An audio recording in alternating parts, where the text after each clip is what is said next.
우리는 계속해서 부활하신 예수님을 만난 사람들의 이야기를 함께 살펴보고 있습니다. 예수님의 부활에 대해서 도마와 같은 사람은 의심으로 반응을 했었습니다. 엠마오의 집이 있었던 두 제자의 경우에는 절망과 슬픔으로 반응을 했습니다. 그들이 각각 가지고 있었던 예수님에 대한 기대가 달랐기 때문에 그렇게 각각 다른 반응을 부활하신 예수님에 대해서 보일 수밖에 없었던 것이죠. 그럼에도 불구하고 그들의 진지한 고민과 그들의 정직한 슬픔을 예수님께서 찾아가 주시고 만져주시고 또 각각에게 가장 필요한 방법으로 그들을 회복시키시고 변화시키는 것을 우리가 지난 이야기들을 통해 함께 나눌 수가 있었습니다. 오늘 우리가 함께 읽은 말씀에서 이제 성경은 저와 여러분을 예수님께서 베드로라고 하는 제자를 만나주시는 해변가로 초대를 합니다. 그런데요, 사실 베드로는 그 이전에도 이미 예수님을 부활하신 예수님을 만난 적이 있습니다.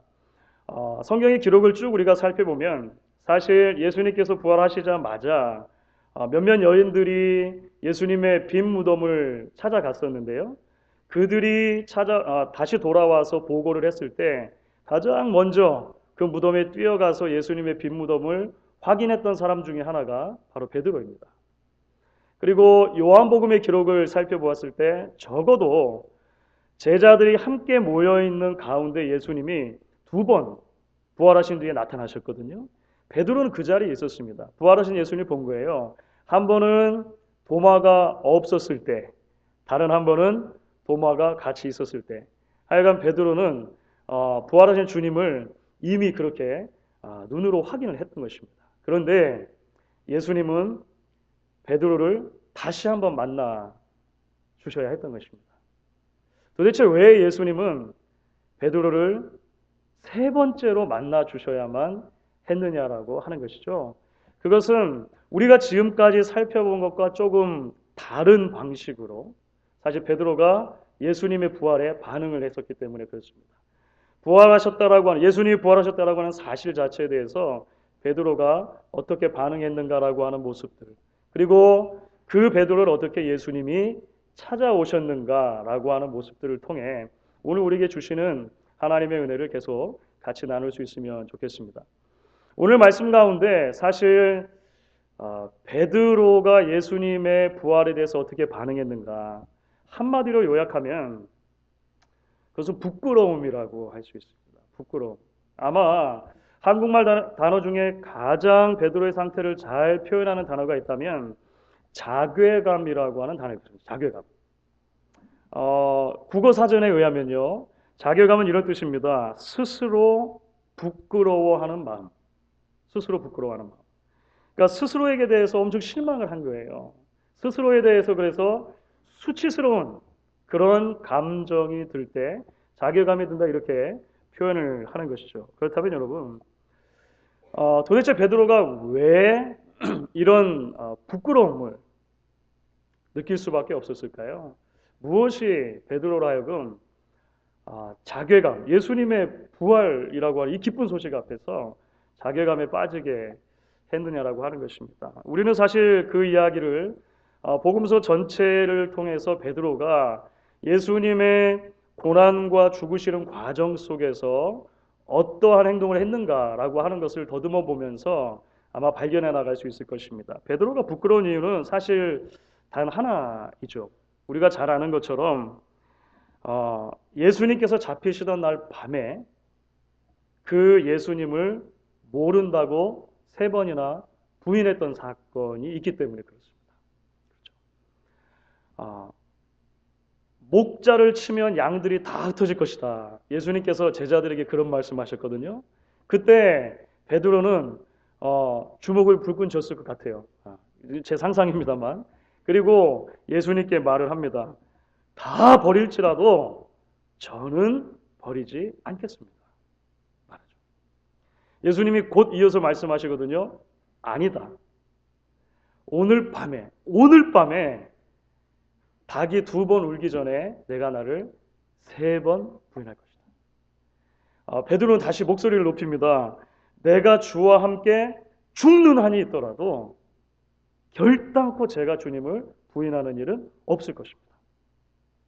여러분, 베드로가 거짓말로 그렇게 했을까요? 한번 해본 소리였을까요? 베드로가 허풍으로 그렇게 얘기했을까요? 아닐 거예요. 그렇죠? 이 말 속에는 사실 베드로의 진심이 그대로 녹아 있는 것입니다. 베드로는 정말로 주님을 위해서 죽고 싶었을 거예요. 베드로는 정말로 자기 자신이 예수님을 부인한다라고 하는 것은 상상도 못할 것이다라고 굳게 믿었을 것입니다. 그만큼 예수님을 사랑했고 그만큼 예수님을 신뢰했기 때문입니다. 그런데 여러분, 우리가 잘 아는 것처럼 정말로 예수님이 말씀하신 그 시간이 다가왔을 때 어떤 일이 일어났습니까? 너무나도 어이없게 베드로는 예수님을 부인합니다. 너무나도 자연스럽게 3번이나, 그것도 중간중간 저주를 섞어가면서 예수님을 모른다라고 이야기를 했습니다. 내가 겨우 이 정도밖에 안 되는 사람인가? 베드로는 자기 자신에 대해서 그 이후로 한없이 실망했을 거예요. 그렇죠? 어떻게 내 입에서 그런 말이 튀어나올 수 있지? 자신도 상상하지 못했던 말이잖아요. 한 번도 기대하지 못했던 말이잖아요. 그때를 생각하면 생각할수록 자꾸 그런 부끄러움이 마음속에 밀려왔을 것입니다. 사실 베드로의 이런 무거운 마음은요, 예수님께서 다시 살아나셨을 때에도 고스란히 드러납니다. 말씀드렸던 것처럼 예수님께서 살아나신 뒤에 제자들에게 2번 나타나셨다고 그랬잖아요. 2번 나타나신 예수님께서는요, 자신의 못 박힌 손과 창자국이나 옆구리를 다 보여주셨습니다. 그리고 내가 정말 살아났다라고 하는 것을 제자들에게 증거해 줬어요. 여러분, 평소 베드로 같으면 어떨까요? 평소 베드로. 수제자 1번. 항상 베드로는 그거잖아요. 주님, 내가 주님 정말 살아날 줄 알았습니다. 드디어 오셨군요. 하면서 막 예수님을 확 끌어안고 말이죠. 그렇죠. 이래야 정상이잖아요. 베드로다운 거잖아요. 근데요, 적어도 요한복음 성경이 기록하는 내용에 한해서 볼 때 베드로는 2번 다 예수님이 나타나셨을 때 한마디도 하지 않습니다. 예수님 앞에 한마디도 말하거나 어떤 행동을 보이지 않는다고 하는 것입니다. 그리고 이제 오늘 우리가 함께 읽은 말씀 요한복음 21장으로 넘어오게 되면은요, 예수님이 부활하신 사건 이후에 베드로의 입에서 처음 나왔던 말이 무엇이었는가를 기록해요. 그 말이 뭐냐면요, 나 고기 잡으러 간다. 이게 처음 나온 말이에요. 예수님이 살아나셨잖아요. 그렇죠? 그리고 그 예수님께서 사실 요한복음 20장 21절을 보면은요, 사명도 주십니다. 아버지께서 나를 보내신 것 같이 이제 내가 너희를 보내노라. 이렇게 예수님께서 제자들에게 사명을 주셨거든요. 그런데 모든 것들 다 덮고 이전에 다 버리고 떠나왔던 어구들 챙겨가지고 나 이 고기 잡으러 간다. 이렇게 이야기를 하고 있는 것입니다. 부끄럽기 때문이겠죠. 그렇죠? 부끄럽기 때문에. 주님에 대한 죄송스러움과 자신에 대한 실망이 너무나 컸기 때문에 베드로는 이렇게 반응할 수밖에 없었을 것입니다. 그런데 여러분, 곰곰이 생각해 보면 사실 베드로의 이런 부끄러움은 저는 참 정직한 부끄러움이다 이렇게 생각을 합니다. 이전에 미처 깨닫지 못했는데요, 말씀을 다시 들춰보고 다시 묵상하면서 이 부분이 마음에 와닿아요. 그러니까 자신의 신앙의 밑바닥을 철저하게 보았기 때문에 나올 수 있는 부끄러움이 바로 이 베드로의 부끄러움이었습니다. 평소 자신만만하던 내가 평소에는 몰랐어요. 나는 늘 잘할 수 있을 줄 알았어요. 그런데 사실 얼마나 연약하고 얼마나 추하고 얼마나 한심한 사람인가를 봤고 비로소 그것을 인정하게 되었을 때 깨달을 수 있는 죄송스러움 있잖아요. 하나님이죠. 그런 것이 베드로의 이 모습 속에서 보이게 되는 것입니다. 제가 얼마 전에 인터넷에서 한국의 한 작가이고 방송인이기도 한 사람이 펜싱에 대해서 이야기하는 것을 들은 적이 있어요. 이 사람이 이제 더 젊었을 때 펜싱을 배웠었다는 것입니다. 펜싱 아시죠?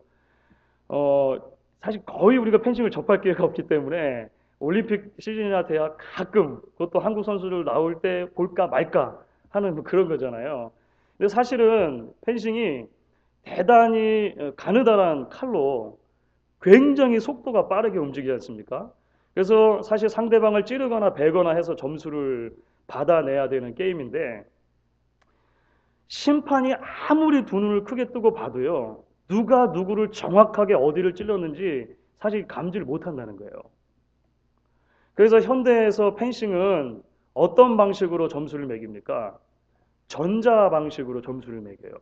칼 끝에 그리고 선수들의 보호구에다가 일일이 다 전자장치를 해가지고요. 누가 누구를 찌르면 정확하게 삐 하고 소리가 나면서 불이 켜지죠. 누가 점수를 땄는가 불이 켜지는 거예요. 자, 그러면 이런 질문을 던질 수 있을 거예요. 전자장치가 없었을 때는 그럼 어떻게 계산했지? 어떻게 채점했지? 라고 하는 겁니다. 그죠? 펜싱의 역사는 훨씬 더 오래됐을 거 아니에요. 전자장치가 없었을 때 그러면 어떻게 했는가? 말씀드린 것처럼 워낙에 속도가 빠르고 칼이 가늘기 때문에 사실은 공격을 들어가서 찌른 사람도 정확하게 찔렀는지 안 찔렀는지 사실 모른다는 거예요. 그러니 심판은 더 알 수가 없는 거죠. 그런데 아는 사람이 딱 한 명 있다는 겁니다. 누굴까요? 찔린 사람이 아니에요. 찔린 사람.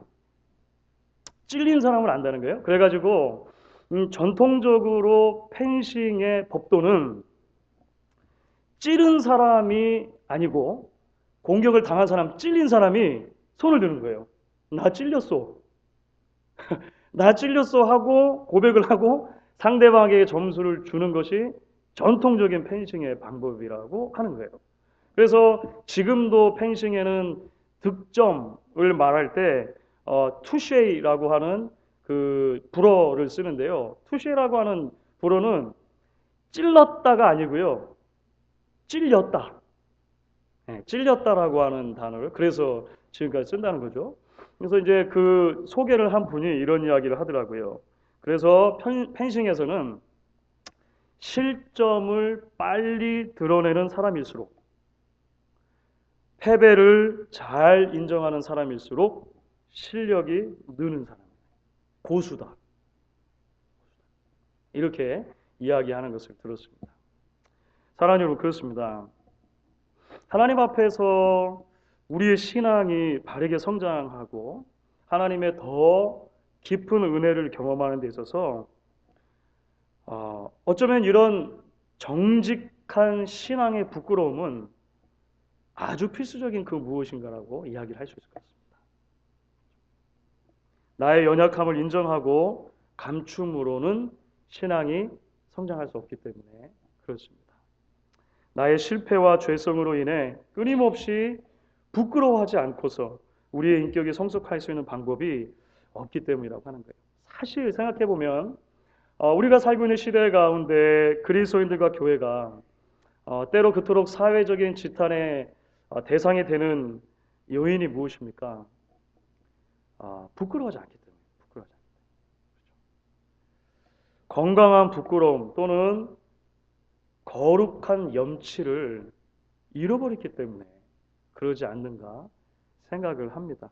신앙인으로서 온전한 책임을 다하지 못해도 전혀 부끄럽지 않은 거예요. 맡겨진 사명을 힘을 다해 감당하지 못해도 그것이 전혀 마음의 죄송스러움으로 남지 않는 것입니다. 목사나 장로나 권사나 집사 같은 이런 직분의 타이틀 이전에 한 사람의 그리스도인으로 한 사람의 신실한 그리스도의 제자로 매일매일의 삶 가운데 치열하게 하나님 앞에 살아드리는 삶의 헌신이 없으면서도 하나님 앞에 부끄럽고 송구스럽지 않은 이런 모습이 문제인 거죠. 정치인들도 마찬가지 아닙니까? 자괴감에 든다. 말은 하는데 하나도 부끄러워하지 않는 거예요. 그러면 지탄의 대상이 되는 것이죠. 사랑하는 여러분, 다른 제자들은요, 차마 눈치를 채지 못했을 수 있습니다. 그런데 누구는 압니까? 찔린 사람 아는 거예요. 베드로는 아는 겁니다. 자신이 얼마나 주님 앞에 부끄러운 존재인가. 그래서 예수님 앞에 베드로가 당당하게 나설 수가 없었던 것이죠. 뭐라 입을 열어 말씀을 꺼낼 수도 없었던 것입니다. 그 부끄러움과 그 죄송스러움을 한 마음에 가득 안고 무거운 발걸음으로 갈릴리 바다로 갈 수밖에 없었던 것이죠. 그런데 여러분, 참 놀랍죠? 바로 이때 회복이 시작이 됩니다. 바로 이때부터 베드로의 인생에 거대한 변화가 시작이 된다고 하는 거예요. 여러분, 이제 오늘 본문의 이야기를 조금 더 찬찬히 들여다보면요, 우리는 그 무거운 베드로의 발걸음을 따라가시는 예수님 발걸음 보게 돼요. 그렇죠? 예수님께서 그 베드로를 따라가시며 베드로를 돌이키시고 회복시켜 주십니다. 그런데 예수님께서 베드로에게 찾아가시고 만나주시고 회복시켜 주시고 그의 부끄러움을 회복시키실 뿐만 아니라 그에게 인생의 사명과 헌신까지도 회복시켜 주시는데요.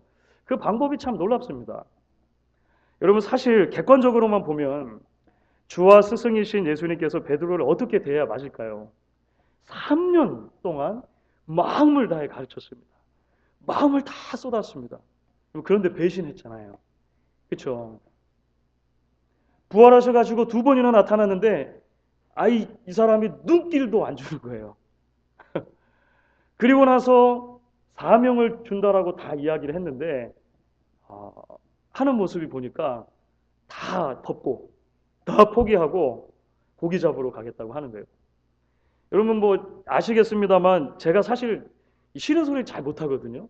성격상 굉장히 싫은 소리를 잘 못하는 축에 속합니다. 네, 그런데 이거 저 같아도 한마디 할 것 같아요. 그렇죠? 예수님께서는요 그러지 않으셨다는 거죠. 왜 이렇게 못났냐?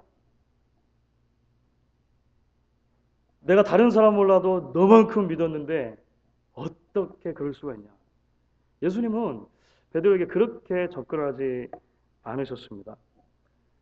내면으로부터 깊은 울림을 주시고 그 내면의 울림을 통해서 베드로가 점차적으로 회복될 수 있도록 그렇게 인도를 해 주시는 것이죠. 여러분 오늘 우리가 함께 읽은 말씀을 보시면요, 먼저 예수님께서 어떤 방식으로 베드로에게 다가가시냐면 베드로가 다른 제자들과 함께 물고기를 잡으러 나갔는데 밤새도록 물고기를 잡았는데 한 마리도 못 잡았습니다. 녹슨 것 같아요, 실력이. 갈릴리에서 잔뼈가 굵었는데 안 되는 거예요. 안 되는 거예요. 그래가지고 밤새 고생하고 있는데 바로 그 시점에서 예수님 찾아가시잖아요. 아직 제자들이 예수님을 알아보지 못할 때 예수님이 멀리서 물으시는 거예요. 고기를 좀 잡았습니까? 한 마리도 못 잡았습니다. 그러면 배 오른편에 그물을 한번 던져보시오. 그러면 잡을 것입니다. 제자들이 순종을 했다고 돼 있어요. 그렇게 그물을 내는데 어떻게 됐습니까? 기적 같은 일이 일어나죠. 어마어마하게 많은 물고기가 잡힌 것입니다. 그런데 여러분, 사실 이 사건은 베드로를 비롯해서 거기에 있는 몇몇 제자들에게는요, 사실 그 이전에 있었던 어떤 잊을 수 없는 한 사건과 너무나 비슷한 사건인 거예요. 너무나 오버랩이 되는 사건이라고 하는 것입니다. 그 사건이 무엇입니까? 우리에게도 기시감이 드는 이유가 사실 그건데요. 누가복음 5장에 보면 예수님께서 베드로와 야고보 요한이라고 하는 제자를 처음 부르셨을 때 사실 이와 거의 비슷한 장면이 있었습니다. 그렇죠. 그날도 베드로와 다른 제자들이 밤새도록 물고기를 잡으려고 노력했는데 못 잡았습니다. 새벽녘에 예수님께서 다가가셔서 이제 말씀을 하시는 것이죠. 아무리 봐도 그냥 선생님 같고 물고기 잡는 거 별로 관계가 없어 보이는데 뭔가 말씀을 하세요. 말씀하는 걸 들어보니까 어부들의 상식으로도 전혀 안 맞는 거예요. 깊은 데 가서 그물을 던져보라는 거예요. 아침인데, 아침에는 얕은 곳으로 물고기가 모이는 것이 어부들의 상식인데 깊은 곳으로 던지라는 거예요. 하지만 왠지 순종하고 마음이 들었다는 거죠. 그래서 순종했습니다. 그물을 던졌습니다. 우리가 잘 아는 것처럼 어떤 일이 일어났죠? 엄청나게 많은 물고기를 잡았다고 하는 것입니다. 바로 그날 베드로는요, 주님을 따르기로 결단합니다. 바로 그날이 베드로의 삶에 있어서 이전에 했던 모든 것을 다 버려두고 예수님을 쫓기로 결단했던 날이라고 하는 거예요. 어떻게 그날을 잊을 수가 있습니까? 예수님께서 그 말씀하신 뒤에 이제 고기를 잡았을 때 요한이 먼저 예수님을 알아본 것 같아요. 그래서 예수님이다 이렇게 말이죠. 그때 베드로는요 무리로 뛰어듭니다. 그렇죠? 벗고 있던 겉옷을 그냥 부랴부랴 두르고 사실 배로 그냥 가면 되는데 배로 가도 되는데 물에 뛰어들어요. 물에 뛰어들면서 베드로가 어떻게 했습니까? 마음이 막 북차올랐겠죠. 예. 그런데 이때조차도 베드로는 일단 물에 이제 뛰어들고는 봤는데 베드로 성격에 예수님께 선뜻 가지는 못하는 거예요. 그렇죠? 여전히 예수님께 뭐라 말 꺼내지 못하는 장면이 사실 오늘 말씀 가운데 나오죠. 이제 그래서 예수님께서는 다음 단계로 옮겨가십니다. 그 다음 단계는 뭐냐면 아침상을 차려주시는 거예요. 베드로와 제자들이 그 해안가로 나갔을 때 예수님께서 숯불을 펴놓고 계셨습니다. 그리고 그 숯불 위에 떡과 고기를 굽고 계셨습니다. 사실 베드로 개인적인 문제인데요. 다른 제자들에게 해당되지 않을 거예요. 근데 베드로에게는 사실 숯불하면 사실 지울 수 없는 장면 하나가 반드시 떠오를 수밖에 없었을 것입니다. 그것은 자신이 예수님을 모른다고 3번이나 부인하던 바로 그날의 기억이죠. 우리가 아는 것처럼 예수님 부인한 다음에 예수님께서 잡혀가시고 베드로는 멀찍이 쫓아서 대제사장의 집 뜰까지는 갔습니다. 추운 날이었던 것 같아요. 사람들이 숯불을 펴놓고 있었습니다. 베드로도 쭈뼛쭈뼛 멀리서 그 숯불을 다른 사람들과 함께 쬐는데 이게 숯불을 쬐다 보니까 불빛에 얼굴이 비쳤던 것 같아요. 얼굴이 환하게 비춰오니까 옆에 사람들이 알아본 거죠. 묻는 것입니다. 예수님 따라했던 제자 같은데? 이렇게 말했잖아요. 그때부터 이제 예수님 부인하는 사건이 시작되지 않습니까?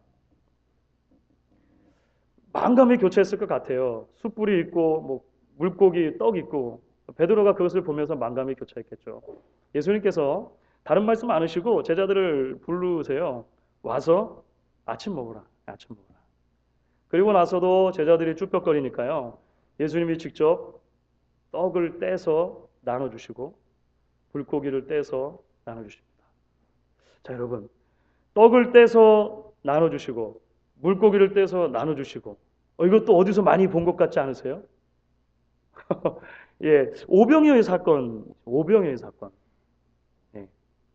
오병이어의 사건은 사실 예수님께서 내가 하늘로부터 내려온 떡이다라고 하는 생명의 떡이라고 하는 사실을 가르쳐 주신 굉장히 놀라운 사건입니다. 그리고 그때 어떤 일이 있었냐면요. 베드로가 예수님께 굉장히 놀라운 신앙의 고백을 하나 한 적이 나와요. 그게 뭐냐면 영생의 말씀이 여기 계시면 내가 어디로 가리까? 라고 하는 베드로의 고백이 사실 오병이어 사건 다음에 있었습니다. 이런 여러 과정을 통해서 지금 베드로의 마음속에 처음 나를 부르셨던 그때 내가 주님 앞에 내 마음을 다해서 고백했던 그때 조금씩 기억이 회복되고 있는 찰나였겠죠. 뭐 여러 가지 감정이 교차하는 가운데 이제 지금 여기까지 베드로가 왔을 것입니다. 예수님이 나눠주신 떡과 고기를 뭐 다 먹었는지 어쩐지도 모르겠어요. 그렇죠? 이때 이제 마지막으로 예수님께서 베드로를 향한 이제 회복의 마지막 단계를 접어 드시는데요. 직접 대화 시도하시기입니다. 그죠? 예수님께서 이제 비로소 베드로에게 말을 걸어 주시는 것입니다. 오늘 21장 15절 전반부를 보니까 이렇게 기록이 되어 있습니다. 그들이 조반 먹은 후에 예수께서 시몬 베드로에게 이르시되 요한의 아들 시몬아 내가 이 사람들보다 나를 더 사랑하느냐. 이것이 예수님의 무료유급이었습니다. 아이들이 어릴 때 아마 그런 경험들 많이 하셨을 거예요. 자꾸 아이들에게 아빠 엄마가 날 사랑해 하고 묻는 거예요. 우리 아이들 지금은 이제 잘 안 하지만 뭐 시커멓게 아이들이 좀 컸잖아요. 저희 이제 위에 둘은. 근데 어렸을 때 참 많이 물어봤던 것 같아요. 우여가 아빠 사랑해? 참 아빠 사랑해? 우리 마? 네 하면 아들들이니까 이제 그냥 별 감정을 담지 않고 네 이렇게 하거든요. 그러면 물어 얼마큼 사랑해? 네. 그러면 이제 아이들이 어쩔 수 없이 뭐 하늘만큼 땅만큼 뭐 이거 하잖아요. 여러분 왜 물어봅니까? 사실 내가 사랑해서 그런 거예요. 예. 내가 이 아이를 너무 사랑스러운 거예요. 그래서 내가 너무나 사랑하는 이 아이가 나를 사랑하는지 안 사랑하는지 확인받고 싶은 거예요. 물어보고 싶은 거예요. 확인이 되면 너무너무 기분이 좋은 거예요. 그렇죠. 예수님께서 베드로를 만나시고 처음 던지신 질문이 뭐였냐면요. 시몬아, 내가 나를 사랑하느냐? 였습니다. 예수님이 베드로를 사랑하지 않으셨다면 물어볼 필요가 없는 말씀이에요. 그렇죠? 예수님이 베드로를 지금까지 붙들고 기대하시고 소망을 놓치지 않으셨기 때문에 물을 수 있는 질문인 거예요. 베드로를 향한 예수님의 변치 않는 사랑, 변치 않은 신뢰, 변치 않은 기대가 세 번 질문에 드러납니다. 세 번 질문.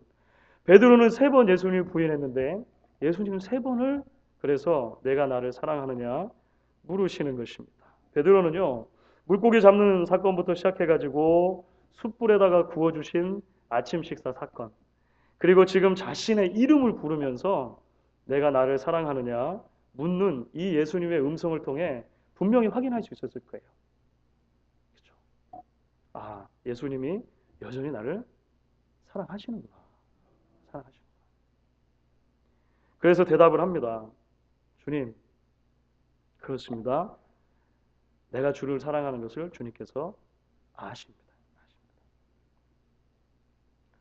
아, 회복이 되는 순간이죠. 다시 변화가 일어나는 순간이 되는 것입니다. 주 안에서 사랑하는 성도 여러분, 인생의 시기를 지나고 우리 신앙의 여러 굴곡을 지나면서 여러분 혹시나 어떠한 종류의 신앙적인 부끄러움을 가지고 계시는지 알 수 없습니다. 여러분들 마음속에 어떤 종류의 하나님을 향한 죄송스러운 마음 또는 송구스러운 마음이 마음 한켠에 쌓여 있으십니까? 저는 지금도 바로 말씀에 기록된 이 방법이 예수님께서 우리의 신앙을 회복시키시고 성장하게 하시는 방법이라고 믿습니다. 하나님 앞에서 늘 연약하고 죄송스러운 우리의 참 모습을 고백하는 정직한 부끄러움. 이 정직한 부끄러움을 끌어안고 주 앞에 나왔을 때 부활하신 예수님께서 저와 여러분에게 다가오실 것입니다. 그리고 말씀해 주실 거예요. 잘 몰랐는지 모르겠지만 나는 한 번도 너를 사랑하는 것을 포기했던 적이 없다. 이야기해 주실 것입니다. 내가 너를 위해 이 땅에 왔고 내가 너를 위해 고난당하고 죽었고 내가 너를 위해 부활하였다. 내가 이만큼 너를 사랑하는 것이다. 주님, 지금도 저와 여러분에게 이야기해 주실 것입니다. 그리고 물으시겠죠. 내가 나를 사랑하느냐. 하나님께서 우리를 사랑하시는 사랑의 크기를 깨닫는 것과 그래서 내가 주님을 사랑한다 고백하는 그 크기는요, 같은 것입니다. 오늘 이 아침에 우리에게 다가오시는 주님의 손을 붙잡고 베드로와 한 목소리로 주님 모든 것을 아시네 내가 주를 사랑하는 줄 주께서 아십니다. 이렇게 고백할 수 있는 저와 여러분 될 수 있기를 주의 이름으로 축원하겠습니다.